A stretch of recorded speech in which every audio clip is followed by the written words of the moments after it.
Your background looks sensational. Thank you. It's kind of the new little home studio conversion we did. Me and my girlfriend Rona. We basically, this is like our rehearsal room, but since we had to go to live webcasting performance mode, we almost made like this cool little mini macro sound stage TV studio that we just started live streaming last week. Yeah, I see that. So what is it that you're setting up to do coming up? You're going to do performances? Yeah, that'll be a full like 3 camera shoot with floating graphic type of actual, rock concert live stream. Basically my show, but streamed from here. That's a great idea. I mean, I guess you said, did you see Chris's stuff that you did recently? Yeah, with Chris Conley. Chris Corner, IMX. Did you see? Oh, yes. Oh, of course. Yeah, I've watched several of those, and I watched the first one, and one in the middle, and then one of the last ones, his last live performance. It was cool to see how he just progressed technologically in terms of it's because I mean the first sound in his first one was like, okay, yeah, here we go. It's a little crackly and stressful. By the end, it was immaculate and improved every time with adding camera angles and things like that, and really creating a neat, diverse IMX experience. I thought it was cool. So too. Yeah, you could see the first time that they're like getting zeroed in on the levels and everything, and sometimes like the vocal effects were too loud, or something wasn't like. And then I spoke to him, and I was like, okay, I could tell that on the second one, it was like sort of like hyper in on like on that level, and then by the third one, it was like really zeroed in on. So, are you going to perform live? Or have you already done the testing on all that sort of setup? Yeah, I mainly have been testing to my social media channels in private mode so I bought a Blackmagic Design ATEM Mini Pro as a camera switcher, and it's been a lot of work getting audio and video and synchronization of the system, and it's really like kind of learning how to produce TV in real time at a level that I think would be entertaining to watch if I was me watching me. Yeah. This is what, I can't really go with one camera and just like an acoustic guitar isn't the style of music I make. For some artists, they can do that and pivoted quickly after all the COVID shutdowns, once everybody got fired from their job as a musician, so to speak. If they were relying on a live economy, a lot of people shifted to the live streaming real quick. And I thought some of it was fairly lo-fi. And then like what you were mentioning with IMX and Chris Corner, doing it on a more kind of grander scale through trial and error and equipment investment. That's sort of the approach that we're taking as well. Me and my girlfriend Rona Rushart from Sign, who we obviously did the last weekend. It was our first one that we produced, where we had Chris Conley as a guest and kind of produced it in a TV talk show like fashion, and we're able to cut to the video that Chris Conley and participated in for Sign, and then we showed a video of Chris's and talked about his book, and we're able to put the graphics up on screen. So it's a pretty gratifying experience. Yeah, after about 30 days of hair pulling and really getting frustrated and wondering like, why am I even going through all this? Because it's like learning a new instrument, essentially, is kind of how I had to put it to myself when I started getting really frustrated with signal flow and how does music, okay, so it comes in from the cameras, but then it's going out in different times I don't know, it was just very complex for a minute. I also wanted to do something like that here, and I started fiddling with OBS. Is that what you're using? Yeah. I dabbled in OBS, but essentially I'm using, because I want to multicast to more than one destination, meaning I want to hit Twitch, YouTube, Facebook, and my own website or any other custom URL that we want to create for a host all simultaneously. So I'm using like an aggregate platform called restream.io. Right. So that kind of basically, they take one signal from me and then send it to all my destinations and custom RTMP pulls and things like that. So, it's an added little layer of expense, but for now it's been really cool. And then it takes the chat features from all of those social media platforms and brings it into one master chat for us to administrate during a broadcast. That skips OBS then? Essentially, yes, it does. Oh, good. Because Yeah. I So found that if you tried to use OBS with Zoom, it was like all of a sudden they don't like each other. right, they're fighting for your webcam control. Essentially, is what it boils down to. I get it. Yeah. So I use Blackmagic Design software control, which is that's their proprietary TV production. Same thing in all of their big TV consoles. Comes with this sort of prosumer level unit that's highly back ordered right now. So I'm really glad that I got one when I did. So it gives you a lot of control on the front end, and then once you go live, the switcher box is very portable too, which is rad. Where can we see the shows? This next one will be on all of my channels. So twitch.com/Curse Mackey, Okay. youtube.com/Curse Mackey TV, and on my Facebook profile, as well as our Villains Wear Black group, which me and my girlfriend created as a part of her band Sign. It's an outreach project, a group of hers, just of like cool stuff that we like, from toys to literature to cool looking cars and cultural things of a sort of dark mindset, so to speak. Yeah. And people can watch that for free. It's not like a crowdcast or situation. That's right. I'm going to go free and work from a merchandise, almost an art gallery kind of concept, because I'm going to show some art. It's kind of taking the creation of Instant Exorcism, my album, to I guess the next live stage, because it was supposed to be out on tour playing shows. So in this way, I can perform parts of the album, but we can talk about creation of songs, and I have all the artwork that I painted for the album artwork that I can show some original pieces and explore it that way. And if people want to contribute, that's great, and it's most certainly welcome. And otherwise, it's just kind of part of giving back too. There's a lot of shit going on, so if I can entertain and communicate, and we can help each other have a good couple of hours, then that's a microcosm of things that I can do. I'm very excited to see it. I mean, thank you. I watched your Pigface shows thanks to you guys a few times. I think Kondo was giving me a live cam view. Oh, excellent. Yeah, no, it was really great, man. I really enjoyed that. Those were some of the most fun shows I had in a while. You did a killer job, and thank you. I guess I should add that I've known you since you were a teenager, I guess, right? Yeah, you have. Where are you now living? Austin?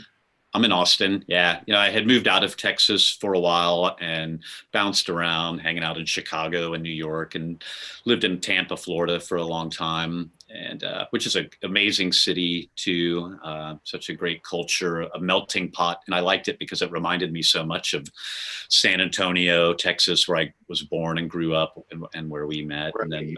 and then quickly gravitating to Austin. So it's good to be back in Texas, but sometimes I don't even know where I want to be right now, because everything is changing so rapidly before our eyes. And I remember that I have an interesting fact about you. It's that you were the first person in my life that I ever heard the word pico de gallo. Oh, yes. Excellent. I'm a Canadian, and so we were in Texas, and you had brought in some really good Mexican food, and you had mentioned to use the pico de gallo. And I was like, what? Excellent. And yeah, you educated me. All right. Well, I can't wait to check out your refrigerator and make sure that you're still adhering to these things, Kevin. So the story was, in those days, I guess you were a young promoter that brought Skinny Puppy to San Antonio. Yep, that's right. For what would have been, what was that? Either the True Dark Park or Last Rites tour? I think it was Vivisect. Okay. Yeah. Earlier then.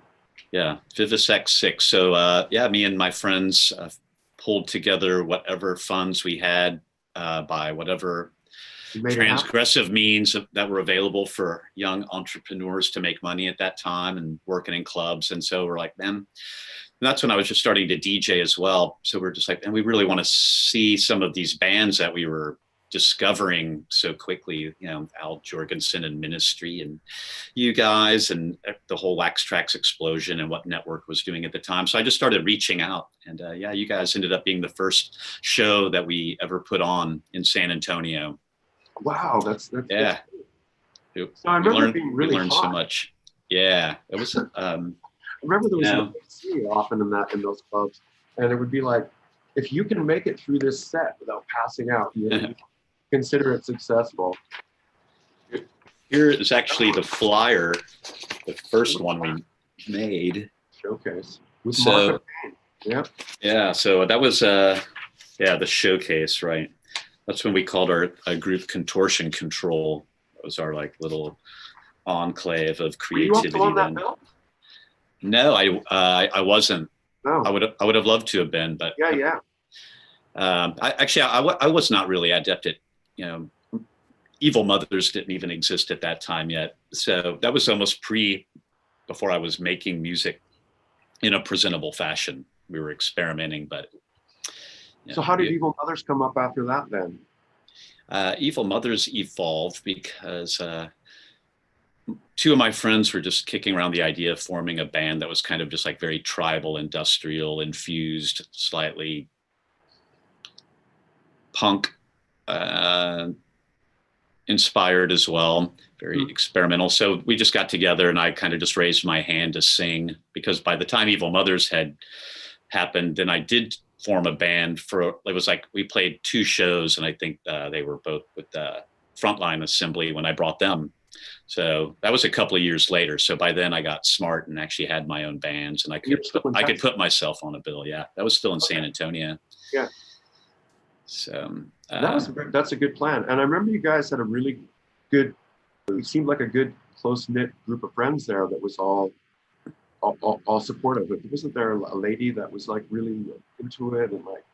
Yeah, there's that I remember our friend Carol hosted a kind of a welcome to Texas skinny puppy party the night before. Yeah, very hospitable. And we had a great time with you guys, and it was nice to be. I think that's why one of the reasons we all became really good friends over time. But it was like that first night that we were able to hang out and kind of break the ice. Like we're all pretty symbiotic in a lot of ways with similar ideas. And then the show was pretty wild and crazy learning experience for us on the production side of producing a skinny puppy show back then. And it was great, really good times. And and then I think also because Austin, Texas, and San Antonio and Houston, obviously we even went to your Numbers show in Houston like the next night after that and hung out with you guys. But being that all that was close in geography, that once you and Ministry and all the Wax Trax bands started coming, we were already very supportive in the clubs like Phil Owen and Austin and all the guys at Numbers, clubs in Dallas. Everybody was kind of already hip to it, playing you guys. So I think it just exploded in a certain way to where it was always Texas was always a good place to play. Yeah, I think people don't understand how small the scene was actually in the 80s at that point. You could almost round up everybody in a place, and you probably had the entire scene, each night when you would play. And you got to know each city's scene that way. So we always look forward to coming down to Texas and being with you guys. I mean, actually, Texas has always been one of the great places to play, I guess, for all bands, whether it be Austin or wherever. It's always been a killer experience. Yeah, well, you have 4 major cities that all have really good cultural art scenes and a love for music. Great food. Kind of still a little bit things for that are more like alternative lifestyle centric. So I think that was always very strong and why we all love playing Texas and being from here. So you took Evil Mothers to Florida? No, that was after we imploded. The demise of Evil Mothers was a great story actually, because we finally we got signed to Alternative Tentacles through Invisible Records. So for Europe, we got signed to Alternative Tentacles. They were going to give us tour support so we could go do dates with Neubauten. Oh, wow. And so we were like, oh, yes, this is the greatest thing ever. Because they hadn't played shows like in London in 10 years. So we were going to open for them and do some other things around there. And it was just like this. Perfect. We felt great. So we quickly, spent all of our own money paying for the tour, of course, and all the merchandise and buying our flights under the guise of a check waiting upon arrival. But essentially, almost while we were in the air, Jello Biafra and his label manager over there at the time got in a squabble over money. So Jello just essentially, from my understanding, was just pulled the funds for anything for the European UK office going forward, even us. So we ended up having no money the whole time we were there, and we're in debt. We had all kind of like moved out of our apartments, and we're just investing in this tour. And so by the time we got back, it was just, we were like I think two of us had strep throat, and it was just very demoralizing, and one of those tough things where you go and do this amazing thing, but you come back almost to nothing, and almost near homelessness in some ways. So we at that point, we were all disillusioned with each other and the process, and took a break that took a long time to kind of get over with. And so I was just like, well, fuck San Antonio. And I've been here a long time, in Austin, and I've now seen more of the world. So shows to move on, so to speak.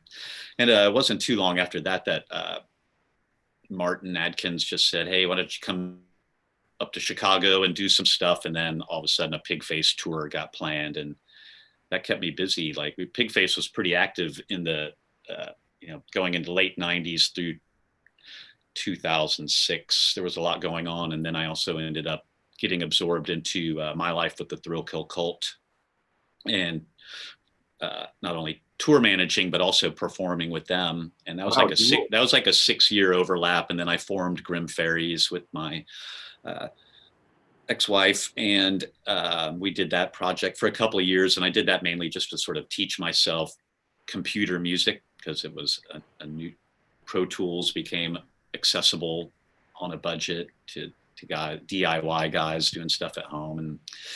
And so a lot of other unique things took place, and Evil Mothers just wasn't a requirement. And, yeah. So that's cool. I realized you spent some time with Thrill Kill Cult. I didn't realize it was that long though. So you must have some experience touring with Justin too. Oh yeah. Justin and I have toured together quite a lot, because we had that tour where it was Thrill Kill and Pigface together. And then even when he was in Professional Murder Music, right, early on, they were on as a support act for Pigface. And we've shared a bus together a lot, and he's a dear friend of mine. So that's cool. That I was very happy for him to play both to see him evolve, because he was just, from Professional Murder Music to getting absorbed into TKK and working with you guys. It's really cool. I love to see my friends do great things. So it's awesome. And vice versa. I mean, it's good to see everybody doing things and building stuff up. That's right. And so you've been in like multiple bands like all at the same time since then. You have to juggle which band you're going to play live with. Like how many tours did you have to cancel during this COVID-19 thing? You had a Pigface tour that was going to happen. Yeah, that would be going on right now. Yeah. So what happened, my COVID experience was my tours with Clan of Zymox. Right. We started on March 5th, right, and it was only several days thereafter that it started getting a little bit weird in the mindset of the country, like something is coming, and so what do we do? Yeah. So we played up through California, and then we were coming, fortunately for us, back through Texas. So we played Dallas, then we played Austin. We had a great show here. Then the next show we played at Numbers in Houston. And it was at that point that the decision was made to pull the rest of the tour. So basically Zymox had to figure out how to get home to Berlin in that environment, which was highly stressful for them. Rona and I fortunately only had to drive home from Houston, and otherwise if we were headed down to Fort Lauderdale, so we would have been tougher. So we got a break there, that we were so close to home. And then it was sort of just a waiting thing. Like my South by Southwest date got canceled, and then I was doing dates with Stabbing Westward in May, and then those got pushed. Those were all House of Blues shows. Those are gone to be rescheduled at some point, but you never get the day back, Yeah, so, really. And then straight from the Stabbing Westward tour, I was going to go straight to Pigface rehearsals, and we would have started May 21st and be running through July 1st. And then yesterday, my front 242 dates that were coinciding around their Cold Waves appearance, those also got pushed back to I'm like, the only thing that upside I could find was like, well, at least I know that I have a show on March 24th of 2021. with Front 242 to look forward to. But now I just have to I got to Where's get that? there. That's a long time away. That's Sam's Music Hall in San Antonio, Texas, and then some other stuff in and around that. But it's just interesting to see how things postpone and move. And so like with Pigface, it's hard to say what will happen because it creates, and because it's such an international band, there's people Inesh and Greta Brinkman and Leslie Rankin and some Mary Biker. Those guys are all overseas and have to deal with immigration. And I'm sure that's the last thing our government is really trying to help artists with right now. So I don't know how we'll be able to really put that back together. That's really, and a lot of that pressure falls on Martin Adkins. My approach with Pigface is that I'm willing and able and always available, pending just not having something else fully locked in. So I don't know. What's your thoughts on performances before people really know it's safe? Like, I mean, do you want to be out in the forefront of one of these first wave of bands that goes out and it's like, okay, we're going to be the guys that have the people in, protective gear, or I don't know. How do you feel about that? If I was going to watch maybe something a little more esoteric from an audience perspective, perhaps Yo-Yo Ma playing Bach cello suites with only people 6 feet away from me, so I can just really dive into that. Yeah. That's cool. Music that requires energy and a certain level of audience participation, I think it's a little challenged. And so I don't know. It's going to be interesting. What I really want to do, I like the idea of the drive-in concerts. Yeah, really. But I want to take that to more of a extreme level where you bring your own car for more of a demolition derby. So the pit at a drive-in concert is the demolition derby, and that you can still pretty much maintain a decent social distance when you're crashing your cars into each other. So if you're in on that. So is the concept on these drive-in concerts like that the band is actually there playing on stage, or is it you're watching a movie? They're the ones that have gone down in Austin, Texas so far, almost like a flat top, flatbed trailer style. The band's on a flatbed truck style thing with a PA, and then the audience, however many that is, 30, 40, 50 cars, is in there, seated in their car. That is awesome. And I guess it's a bring your own booze. It's almost just like it's like a more of a party, field party. Can you get out of your car? I don't know. I mean, to me, it seems, to me, it seems like that's inevitably what's going to happen. And I think inevitably that as people that want to go out, that I think the social distancing kind of goes out the window in a lot of ways. Once you're just out being social, it's hard to maintain that. So you've actually seen one of these drive-in gigs already then? I've only observed. I'm paying attention to what's going on in all forms of our industry, and especially in Austin, Texas, because it's such a live music. The well-being of the heart and soul of the city relies upon live music. And there's a lot of people here suffering right now because it's not. And most of what I mean like that is that all of our friends who work in the venues, all of the production staff, the bartenders, all these people are our friends. So we're trying to see how everybody's going to make it before every club closes. And then along with that, what kind of creativity comes to basically, it's like, if none of that exists and you still want to live a life as an artist, you have to find these creative DIY methods to either have a show or just party and be together. So I don't know. I mean, ultimately everybody just wants things to be somewhat like they were, but with a new component of, I don't know, cleanliness, perhaps, I don't know, but it's going to be interesting to see. Yeah, I've seen a few shows where people have announced, you said yourself, and then I think Frontline announced one next March in Europe. And I think that's, like my gut feeling says, oh man, I really hope that's going to happen. But my instinctual feeling is that we probably won't even still pop. Well, we won't know until we see what happens this fall. Right. Like the fall is like this big fear of the second wave that's going to happen throughout this October to February. We'll definitely know an answer during that period. Right. It makes it a little bit tough to know how to plan, what to Yeah. do, So people are because being pretty optimistic.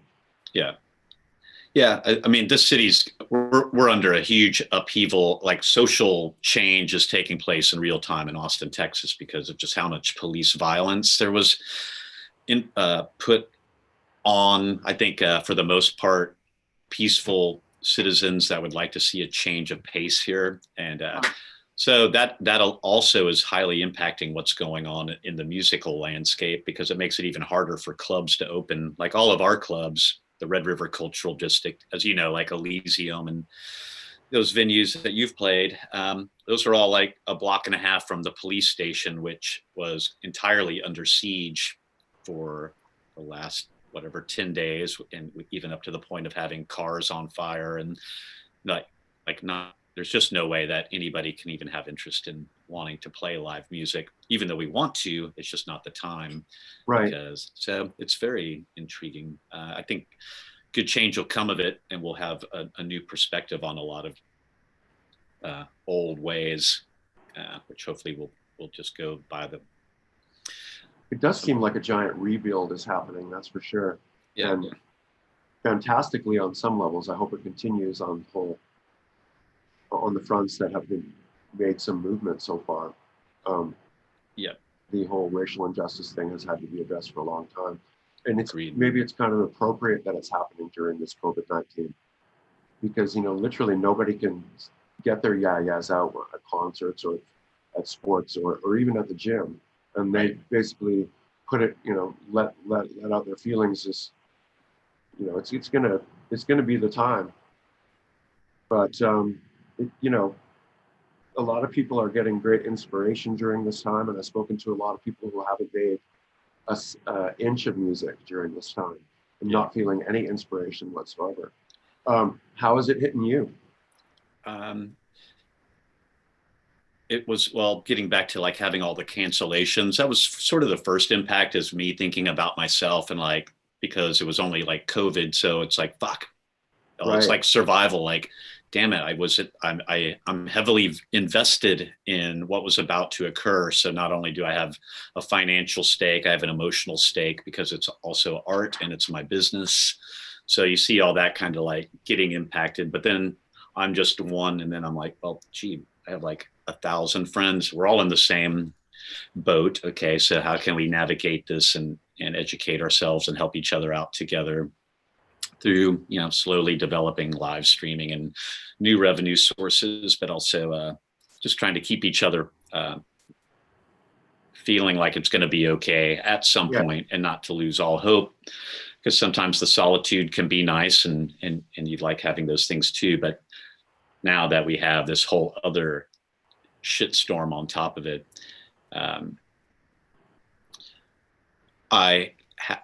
the only way I can get my voice out there really is to make music, and I feel that it's important that if you feel it in your heart, that you should continue to communicate and put the music out there.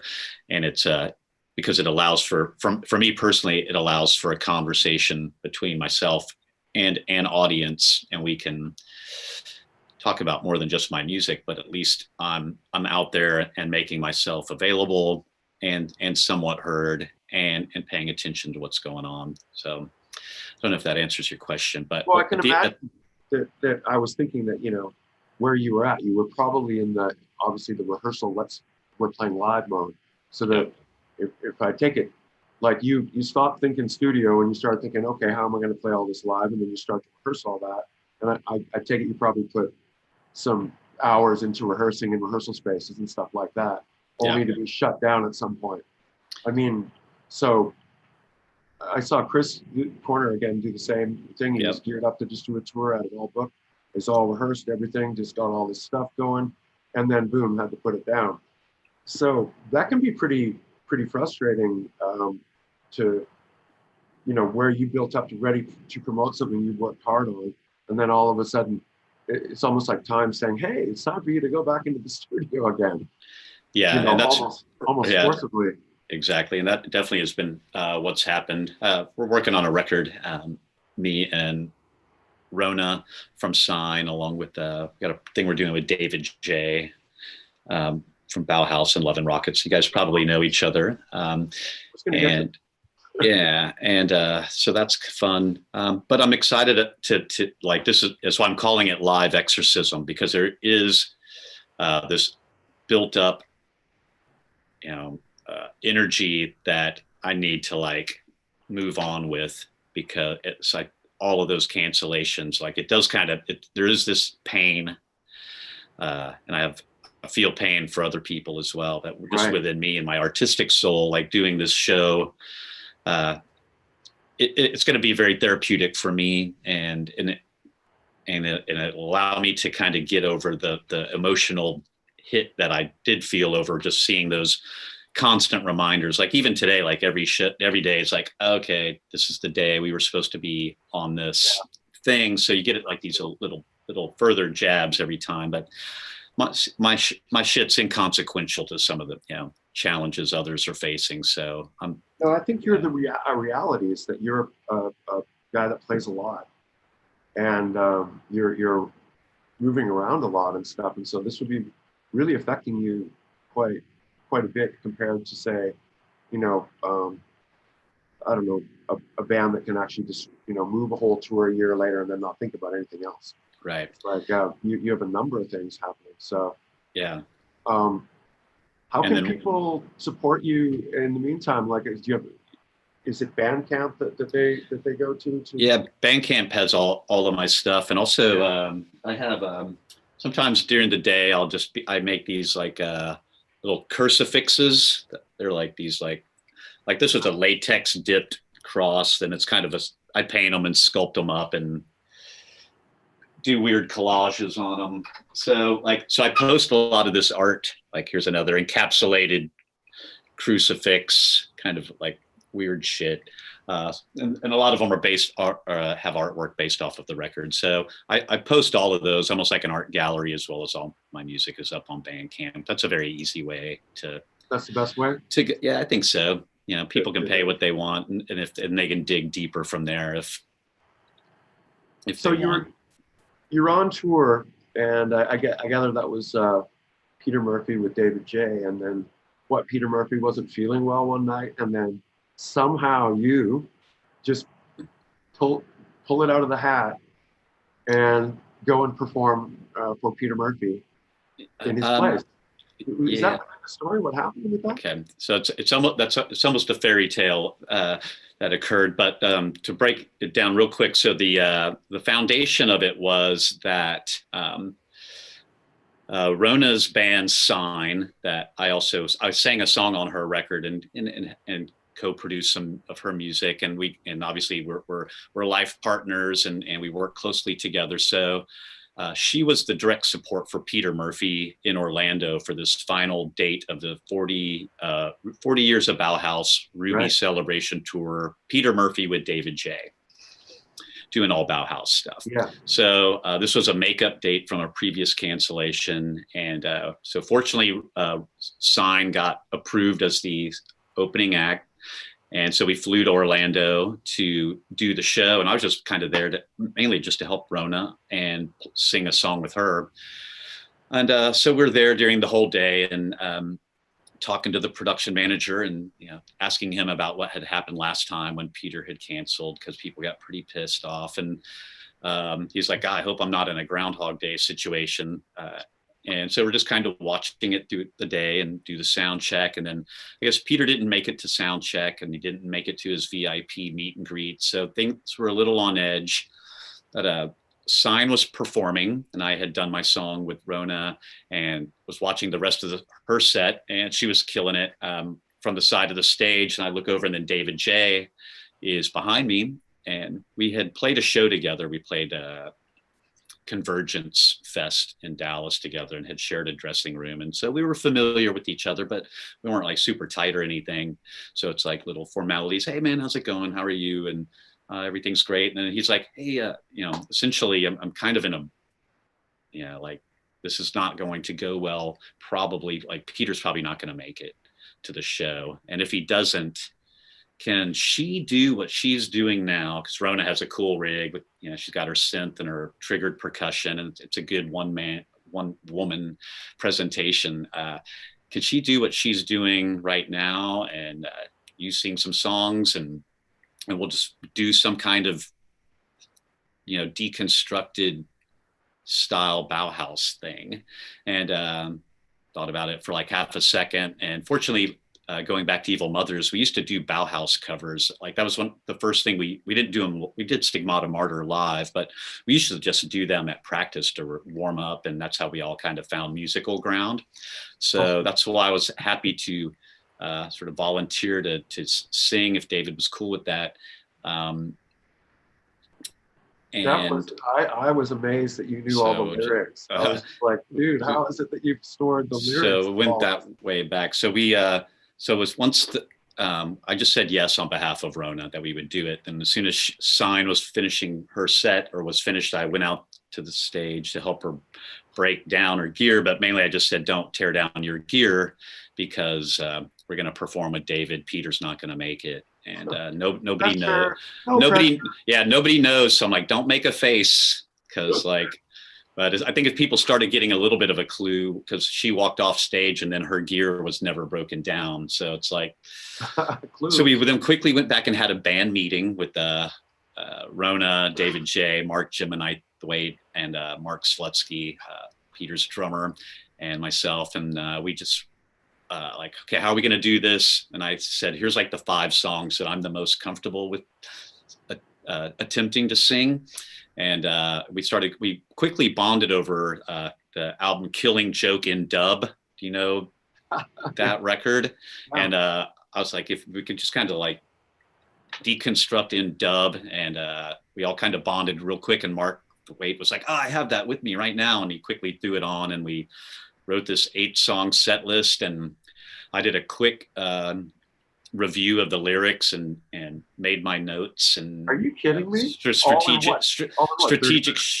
Yeah, we had 20 minutes, I think, from the time that I told Rona, like, hey, we're going to do this. Don't break down your gear, until she was back on stage with David and them. Because they did 3 instrumentals without me while I freshened up on my vocals, so to speak, and getting, freshening up on the lyrics and getting that ready to present. And then we just went through it, and it was great. It started out a little crazy, but we locked in, and then it felt really good. So it was just one of those unique things. Peter didn't show up and get a chance to see anything, I guess, but did he ever comment to you afterwards about it? He put out a very nice comment on his Facebook page, basically an apology to the audience for not making it, and also commending Rona and I for kind of stepping up and doing something cool. So it was nice. We haven't had a chance to talk to him in person about it to see if he really. I mean, feels that way. But it was a really nice thing to do, and I felt like we honored the music well, and the audience didn't. It would be terrible to send those people home twice without seeing a show. So as David J said, he's like, fuck it, we don't know what's going to happen, but we're going to make champagne out of lemons and something kind of really cool. Really great job. I mean, I felt like, wow, the pressure on, and with the audience having to either accept or not accept. It seemed like they were very, very into it after it all was said was done. You didn't get any tomatoes or anything thrown at you, right? No, it was pretty terrifying for about the first 30 seconds being out there. But then, like I said, once we locked in, and because that initial thing, I was like, God, man, what did I get myself into? If I fuck this up, I'm fucked. And just seeing all the cell phones out there and knowing that something kind of cool was happening. So it was a great experience, and a lot has come of it.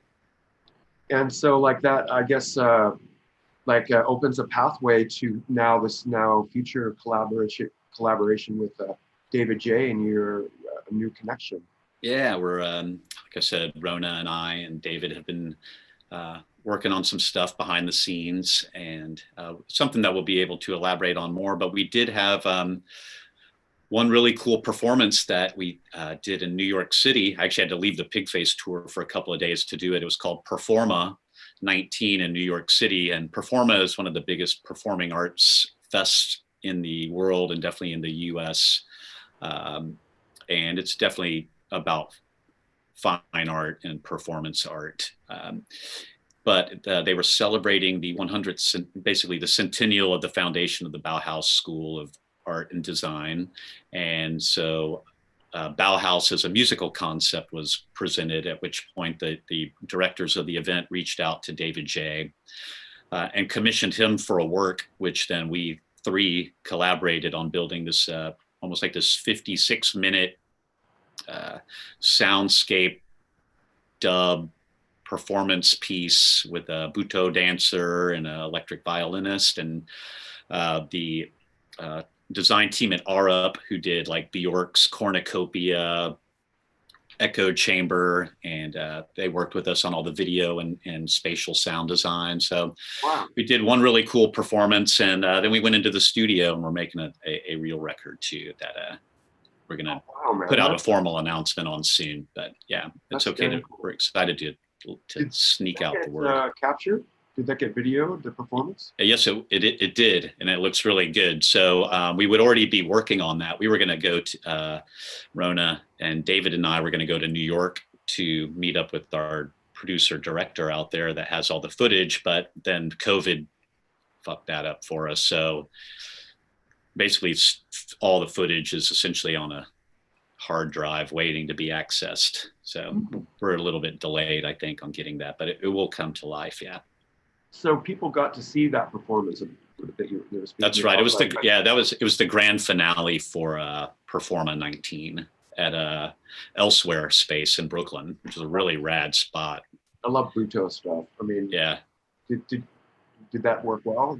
Yeah, it was wonderful. A dancer named Vangeline, and she also is a Butoh instructor, and yeah, she was great. So it was like totally surreal watching her in her cool little outfit that was made off of a sketch David J did, and watching her bounce by us in this very New Order like looking fashion with just this incredible visual scape going on.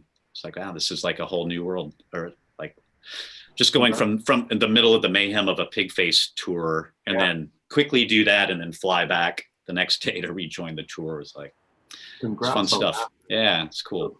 Thank you. I was also noticing it was so cool to see Danny Carey join you on a couple shows there for the tour. I mean, you guys had like drummer extraordinaire land back there with Martin and Danny. Yeah, it was incredible because in Minneapolis, so yeah, Danny joined us, and so it was Martin, Danny Carey, and then Bradley Bills from Chant, who's also has played with me in Evil Mothers as well, and he's been out opening for KMFDM and others. He's a good Austin friend of ours as well. So it's just like this triple. I don't know. It was massive. We had a blast in Minneapolis, and sucks what's going on there now, but hopefully things change. But yeah, we had to be on stage with Danny Carey from Tool, and is it doesn't happen all the time. So when it does, it's just like a wow. This is like so fucking awesome. Yeah, and then about a week later, Tool came through Austin, Texas. So we had a wonderful hang until venue security literally carried Danny and me and Rona out by the seat of our pants, saying, "Okay, sun's coming up." He doesn't seem to have a problem with like lack of sleep or anything. He's always got his energy is great. Power to go on and just be. I went the first night in LA and I was like so astounded, and I thought like, well, I don't know if I need to see two shows, and then I realized I needed to see the second show because I couldn't believe how well he played on the first show. I mean, of course I could believe how well, but when he gets in front of people, like. They did a thing where they called Rhiannon and I to the rehearsal space and said, hey, "You guys want to listen to our set before we go on the road?" And I was like, "Wow, a personal set from Tool in the rehearsal space," and it was incredible. It wasn't with Maynard, but I was totally blown away. Mm. But then when I saw Danny play it live, it was almost like he had 700 extra horsepower under his butt.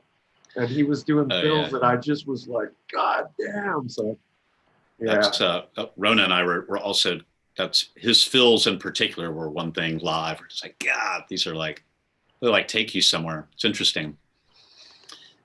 What are you listening to these days? What's your favorite thing to listen to? Are you a big Tool fan, or are you still? I definitely jammed that record a few times, Yeah. really, really, really loud in my car, driving, and yeah, it was cool. Right now, most of my listening is comprised of what we're working on, classical music quite often, and like weird abstractions from there, and like Araldo Bernocchi, and just kind of like some deep, murky dub stuff, Oh yes. Space Africa, um, Space Funeral, Black Space Film, Funeral, yes. stuff, like kind of just finding like the deep, darkest, dankest dub I can find was kind of what my musical explorations are about. Like Raime, do you know Raime? No, I'm not Raime, familiar with it. I would love yeah, to get a yeah, recommendation. Raime is great. Forest Swords, cool stuff. Everyone write this down. Yeah. And then my usual favorites. And then like kind of just I'll often just find myself, I don't know what to listen to, and I'll just go to Nick Cave or Killing Joke still pop up all the time. And I like Twin Tribes, friends of ours, new stuff. Yeah, the new Sign record is cool. So and then yeah. You know what I Kind really enjoyed What's that? was your Tear Garden cover of Central Bullet. Oh yeah. I was like immensely impressed with like how you approached that vocally. I thought like it brought on like an even more sort of melodic sense of song in the sense of how you. I really think you did a great job, man. Oh, thanks so much. Yeah, that was. Edward loved it too. Oh, really? Yeah. Oh man, that makes me feel really good. Yeah, tell me about it. Yeah. Yeah, that's wonderful. Well, I certainly wanted to, and I had played it for Justin Bennett, and before we really finished it, and it was Chase Dobson who I produced music with a lot. He's a longtime friend of mine. He co-produced my record Instant Exorcism, and we did Signs, Desolate District together. He works with Tycho, has his own project, Cellar Graves, and it's just a really great. I don't know, we have a very psychic connection in terms of the music production. And so he was the catalyst on that because Chase did the musical bed, and it was his idea to do it. And then I was just like, oh, that record, Tired Eyes Slowly Burning, I definitely wore that one out quite a bit. So it was fun to do it, and just like, all right, I'm just glad. Like what I was saying is that I played it for Justin. He's like, I think that Edward would be pleased. So that was certainly he was something I needed to hear. I don't think the music on that was as easy to approach as one would imagine. I think that was it Chase? Yes. Yeah, really Chase Dobson. Really nice work on that kind of recreation without saying it was a gimpy.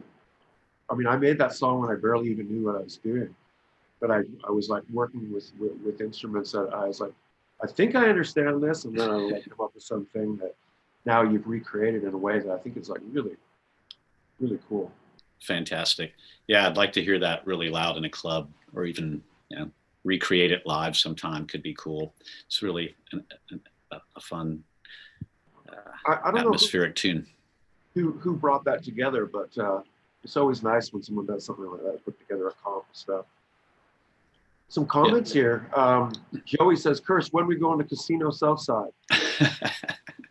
Databomb says, sick culture is a mainstay in my DJ sets. All right. Thank you.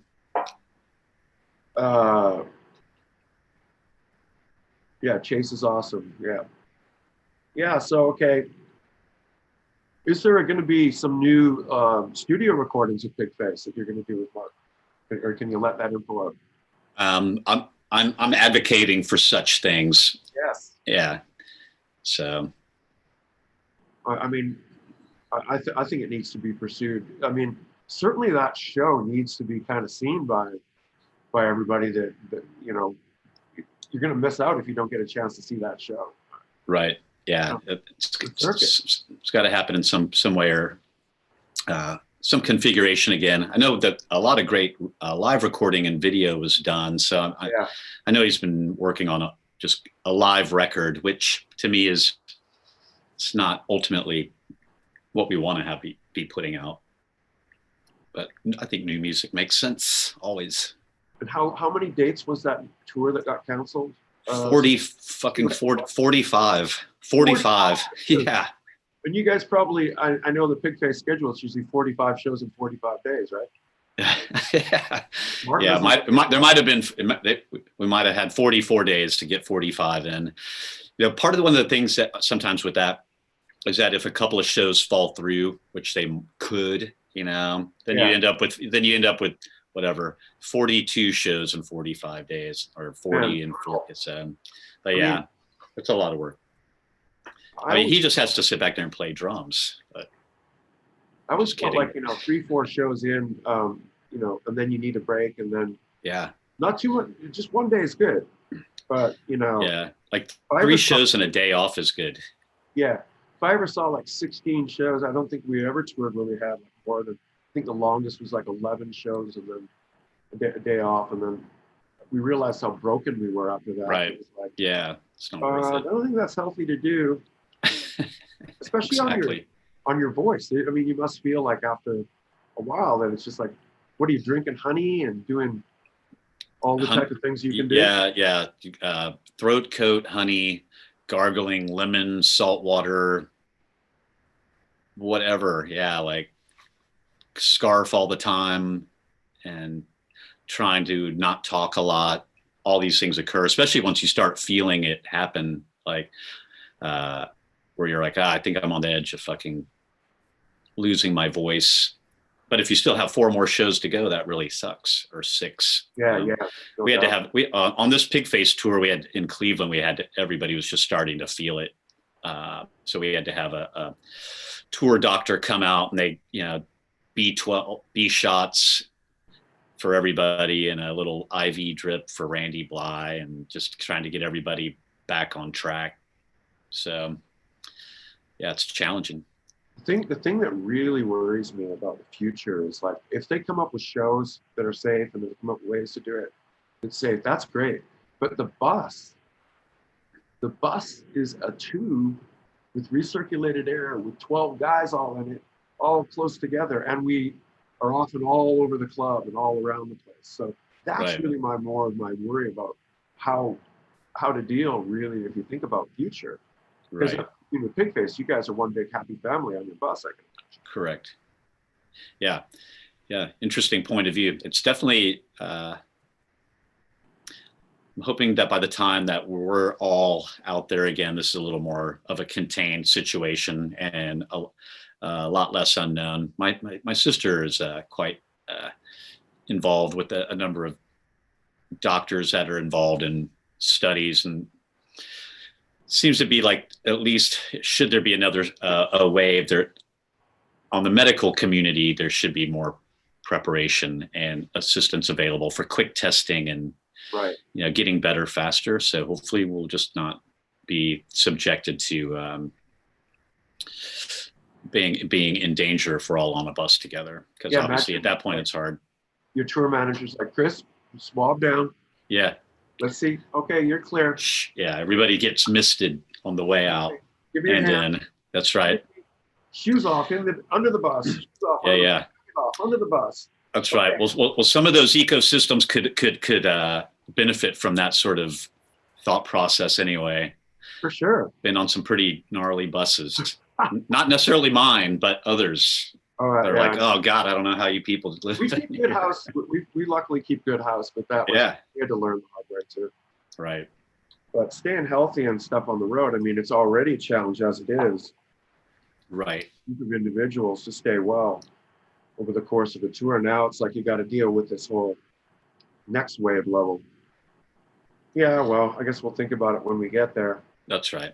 We'll just keep paying attention and I think people just maintain a fluid state of mind, meaning that things are going to change and we're going to adapt and evolve, or people that can't figure that out will just go by the wayside. But ultimately, we're all trying to move forward and find positive solutions to everything, from our basic human rights to, how do we survive as artists? And so you were also, speaking of surviving as artists, um, I think, weren't you at the NAMM show quite a few times recently, like representing various pieces of gear and or things? Mhm. You want to Yes, talk about that? sure. That was kind of like there was a period of time where I wasn't really making as much music, and I had started going down the pathway of curating art exhibits and just getting really more involved in design. And I did the Woodstock Tattoo Festival for a few years, where I did like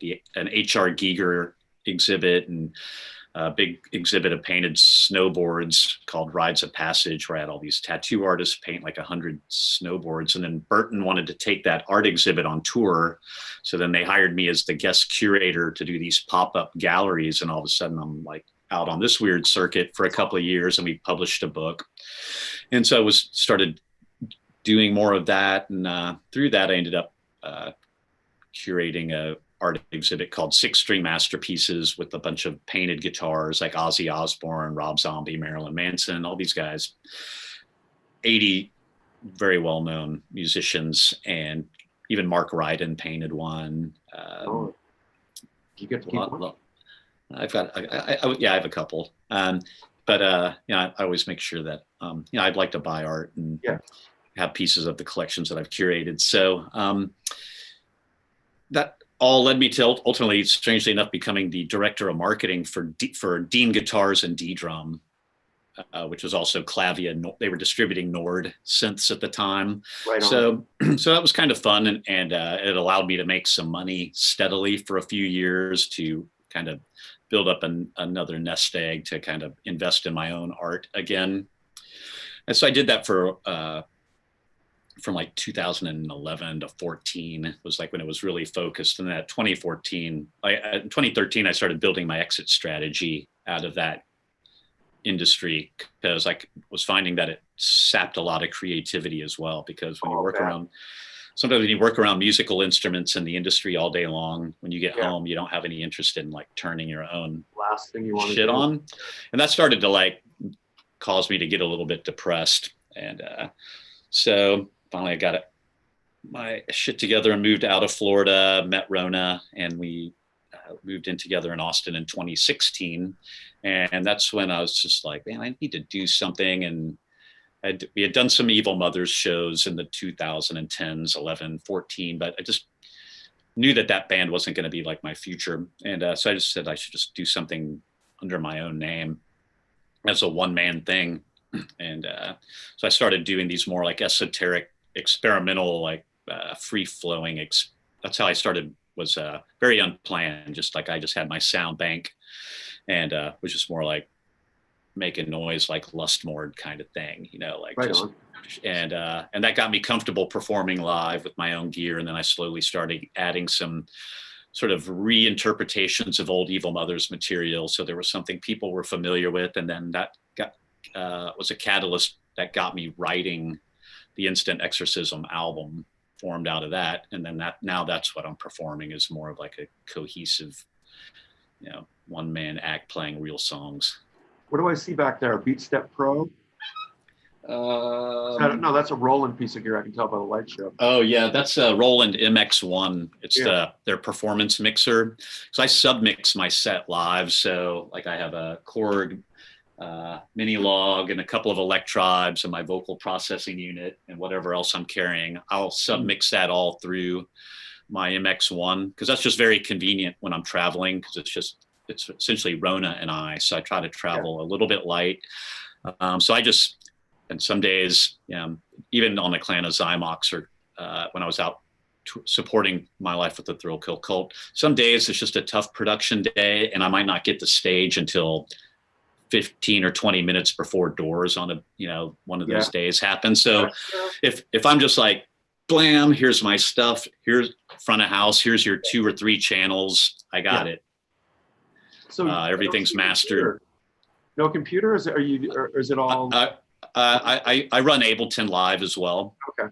And that's where I have, I run my lighting show out of Ableton. because Good I for carry you. some lighting and also my video backing video is run. Yeah, so Ableton's really a cool little flexible thing.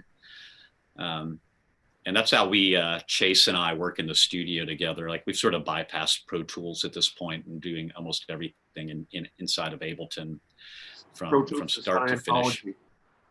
Scientology. That's right. Don't join the curse. Yeah. No, I mean, I always love that when like Chris does that too when they tour with IMX. All the lights are programmed by him in Logic. It's separate tracks, and it's a separate system that he runs for his lights and everything. And I was like, God damn, you really get into it. And then I realized, well, why shouldn't you? I mean, especially if you're gonna, appreciate the end result is like something that you could witness and then tweak it a bit and everything. But so you probably invested in some lights to see how it ended up looking. Rona helped me out with that a lot because for Sign, she also has her lighting programming is great. So through DMXs, she kind of helped me learn that. And that's just another little thing you got to learn. But essentially you can, at the end of the day, if you get the right MIDI controller and get the lights connected, you can go in and essentially like use the MIDI keys to trigger your lights in a real time, just as if you were laying a synth pass and recording it. And then you can kind of get into like refining that. But it's, again, there's a huge amount there's learning curves and a lot of pain points along the way with some of these things, but it's just a stoic kind of approach that the obstacle is the way, like if you can get through that next roadblock, then there's like a really gratifying thing. Like, sure took many hours where Chris Corner could be doing something else more entertaining. But when you get in there under the hood and spend that 12 hours figuring it out, then it's like, yes, okay, now I got a next level thing that other people don't quite have. So it's also nice to have a friend that inspires you to think outside of what you regularly think of and think, oh, gee, you get inspired by hearing other people's stories about how they're working or seeing what's going on. Yeah, most definitely. It's Ableton all the way. That's what you do your compositions in and do your recording and final mixing and all that. That's right. That's how we're working. And that's been great with the file sharing for Chase and I, because he lives in Denver. And even for Rona and I working within the same studio, the way it just packages things up for file transfer, where Chase can open up my sessions, just shared through Dropbox. It's been very, very seamless. So that's, if it's working, I guess that we're good with it. Yeah, I mean, there's a learning curve to any DAW that you're going to get involved in, that's for sure. I can't say I'm 100% happy with Logic, even though I've been with Logic like the whole time. Right. I can't say I'm 100% happy with it. So there's things about each DAW that I like, but I wish there could be one that I could honestly go to and just feel like, oh, finally. Yeah, and do you want to have to actually go through that process too if it's like 90% of the way there, then so there are other ones that have come out that I'm intrigued by, but the time I have is limited in certain ways. And if I go down that rabbit hole, like I just built all this, okay, now do I want to dismantle that to try to get some improvement, and will that be worth the time or not? It's kind of how I got to evaluate things these days. Pete Logic says, so is Ableton better for collaboration? As opposed to Logic Head. Well, I think it's all dependent on what you're used to working on. I mean, if you're working with somebody that's working on Logic and you're working on Ableton, it actually could be quite challenging. All the transferring back and forth. And then you get, someone in Logic gives you stems and you got to work in Ableton on that. It is a completely different scenario. Yeah, maybe Cubase 10.5 is the answer. I don't know. Yeah. I can see the comments here. Yeah, it just depends on, I think, if you're working alone or with somebody else. So if it comes to collaboration, then I think just ultimately being on the same platform is the ideal situation. From there, it just depends on who's in charge of the final product. Like if I'm sending stuff to Chase, then he probably doesn't, he's going to prefer that I'm working in the platform that he is. For sure. if I was working with somebody using Logic, then I just would want just really good stems that were nice and concise that I would then just import into my session and keep going from there. Yeah, I'm still on Logic 9 because I started everything like years ago, it seems, and then I'll always be working on something from that format. And then, so I'm working my way up to Logic 10, but now Logic 10.5 is out and it looks all wacky. Just like spinning dials and everything. Right. They're trying to like emulate a Ableton style page, which is sort of like a loop composition style page. I'm not really right. So. Yeah. Gray says I'm about to jump into Bitwig. Yeah, I've had the guy few people like recently say they've been using Bitwig, and it looks all right. Have you tried that? No. And I know I've heard some decent things about Presonus Studio Live. For that, also Reaper. Yeah, Reaper. Yeah, I think I have one friend that I'm pretty sure is using that, but I'm not going to say who it is because I can't confirm. But yeah, I mean, ultimately, I just found that Ableton, when I really started getting busy again, working on my own music, worked great as a compositional tool, and also its video capabilities. And if I wanted to work from a loop-based, more of a remixy kind of setup, I could do that. But it also works in a more just standard linear timeline approach. So if you're familiar with Pro Tools, it doesn't take that long to get up and running in Ableton. But so you approach it from the compositional page, not the mixer loop page, then? Yeah.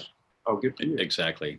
Yeah, I think that's the big thing is that, if you try to approach it from that other way, it's just going to lead to the same results over and over. Right. Trigger each section, the loop's going down. You're like, oh no. Yeah. Yeah, I think that's good for that sort of more of a like great trance electronic DJ comp style, like almost remix composition ways is cool. But if you're just, although my shit's often weird and noisy, I think, and abstract, at the end of the day, I do find myself that I'm kind of writing. There's a slight song structure there that just isn't just a long dance music track.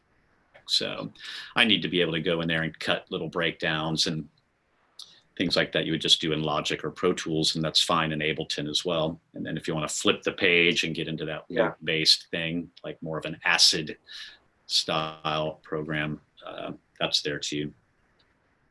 What version of Ableton are you using? 9.7.1. So I'm on the verge of, it's like kind of on the cusp too, like is time to go for Ableton 10, and then that probably comes with a computer upgrade next, and that whole next wave that happens with certain upgrades. So probably in the next year, I'll evolve to the next rig. So do you like to keep it busy with hardware synths, or are you a VST guy? A mix. I mean, I love like all of the native instrument stuff. Like I use Guitar Rig a lot. I use Absinthe. Like what else do I use quite a bit? I use Battery a lot, which is pretty sick. All that whole suite, the complete suite is all great. So I use that a lot, and I usually have that up live. Like I'd like to have some kind of Absinthe patch up, and then live I run Ableton, and then I've got live vocal processing, the Korg, or sometimes I use a Nord modular G2 back there. For vocal processing? For vocal processing, I utilize a Boss VE20, which is their vocal processor pedal. Nice. And then from that, I also then take a feed and run that into additional effects processing on the Roland mixer. So that way I can do just like real-time long delays or nice. So you can reverbs or scatter shots or whatever. Yeah. So there's a lot of, that's what I love about, I used to use a Pioneer DJM 900 Nexus 2 mixer where I would submix everything through. So it was kind of like all approached from like an industrial dub style workstation with vocals is kind of the vibe. So that way everything's a little bit different every night. I can play with tactile sweeping effects or filters, delays, just bit crushing and whatnot. That's a great choice for a mixer in the final end, though. I love the effects on the DJM mixers, man. Yeah, yeah. Like the noise filter Yep. is insane.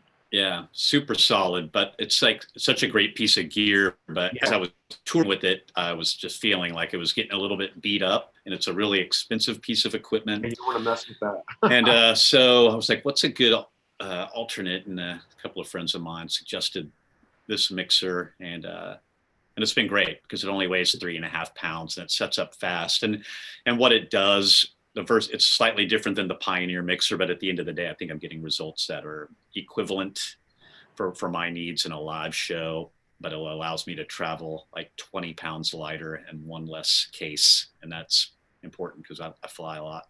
I'm gathering it has onboard effects as well. Oh yeah. Yeah, very good. It has Roland has channel effects and then a master effect. Nice. So, and then there's also the cool thing, there's a beat effects feature. So you can do like a gate on a synth pad, and you can just program what interval you want on that, as well as additional layers. Like if you want some kind of weird filter to hit just on the 6th note of this 16th note arpeggiation, nice. You can get into some of that really cool sculpting if you want to go that deep. So that's kind of fun. It's really good to hear, man. Yeah. Sounds like you got it all together. And, the video presentation, when is that? Is it going to be next weekend? June 26th. So Friday, a week from this upcoming Friday. A week Friday. Yeah. I'll pump it on the Patreon here and remind everybody to tune in. All right. Cool. Thanks, Kevin. But that has been, hearing about it and everything. I'm excited to see what you're going to do. Awesome, man. I'm excited to see what I do too. Yeah, and how are you staying inspired now to get through this COVID thing? What do you do each day? Do you meditate? Do you do walking? What do you do? Yeah, I'd love to. I'm reading a lot again, like really trying to pack my mind with intellect of the past, as well as to come up with good ideas for the future. Me and my girlfriend are very collaborative, and that's nice that we can paint and work on art together. Oh, great, yeah. Let's see. Here's Rona's handheld. I just finished this awesome book from David J's. Killed Mr. Moonlight. This is a really good biography, Where Nightmares Come From. This is a book. It has like it's about writing horror and where ideas come from. So there's cool insight from like Stephen King and Clive Barker and where their ideas come from. A very important book right now. It's called Street Survival: Tactics for Armed Encounters. Ooh. So this is like a book from the 80s I found. Wow. And it's got all of it's basically a handbook for police, how to tell you to put your hands up. Wow. And so I'm kind of like working that into some strange collage material. Like they need to go back and read that book. I'm trying to read a lot about just like, this is a guy I love, Christopher Hitchens. Arguably essays by. Okay, so it's like 900 pages, and wow. He's a great essayist and a wordsmith. It's just brilliant. But the thing that I like about reading his material right now, it's very timely, but it talks about world affairs dating back to the 40s, 50s, 60s through Marxism and Winston Churchill and Kennedy on into like stuff about J.G. Ballard but it's all very topical, and writing about James Baldwin and people, Martin Luther King, just sign of the times stuff from that. I think it's important for us to like always have a good worldview that doesn't revolve around a world that's just on the screen in front of us, and to look back and know that a lot of these issues we all face is living, breathing people have come before, and a lot of times things just don't get fixed because people didn't know that it's happened before. But if you really look back and take a worldly view, I think there's some solutions out there that the collective mind can participate in. So that's a long way of me saying that I'm just kind of a voracious reader, trying to stay creative, trying to stay positive, and just not let the fucking negativity of the world get me down, because I kind of was about a month ago, but I definitely, we shed some tears and had some breakthroughs, and just had to like dig deep and get after it. And like the only key to survival is to live, breathe, and work and make art and communicate. Otherwise we're just sitting here waiting to die. So that's enough motivation for me to try to do something good every day. I agree, man. That's a good philosophy. I had a question here from Eric about what you said about the MIDI controller. What was the MIDI controller that you would recommend for those smooth lighting movements? Probably like one of the, like a Kai. Fuck's that one? MPK, whatever. Yeah, drawing a blank on the exact model number, but there's some very, very good Akai models that have like 25 key controllers with 8 pads. This is a sweet one to travel with. It's a little Akai Mini. Nice. I think that's how we programmed my lighting show. Okay, as a matter of fact. And before it was programmed, Rona would sit side stage and trigger the lighting off of this for me. Oh, right. And you can get to where you can control the speed of the lighting or the intensity. So I would think the Akai units are a great one, Eric. And what are you triggering with the beat step? Or that isn't the beat step. Dre, it's not the beat step. Do you venture into the world of modular? Well, I've got a Maliko Manther kicking back here. Okay. But really, for me, and I have the Behringer Model D. That's about as far as I've gone with that. Yeah. So I think my passion is probably more in the utilizing anything that can operate as a regular synth or standalone sound module is probably going to work for me best. I'm not getting a rack or anything. The giant racks with all the separate modules can get quite expensive and time consuming. Right. Yeah, that's probably not going to happen for me. That's certainly the case. Yeah. I mean, I got into it for a while, but then I started to realize that, the songs that you make start to get like kind of bent. Not that it wasn't already, but even more so because you're dealing with things that are quite often like static. Right. Not, those are great for the long jams and better capture that type thing. Yeah, exactly. And then go back and chop it up. Yeah. Wow, man. I'd like to thank you for tuning in today. Yeah, and thank you for having me. It means a lot. I really appreciate that, and really glad that we've kept in touch over the years. It's always exciting to see what you do. I've always been a big fan of yours, and then always love to see you, like everything you do, because like I've been knowing you from that time. It's just like keeping my eye on my bro and watching you go. Awesome. And thank you so much. And thanks for all that have watched today. And we will meet again soon. Yeah, Chris, thank you for supporting my Patreon. I know you're on there and I super appreciate that. And man. Everybody else, man, you guys rule.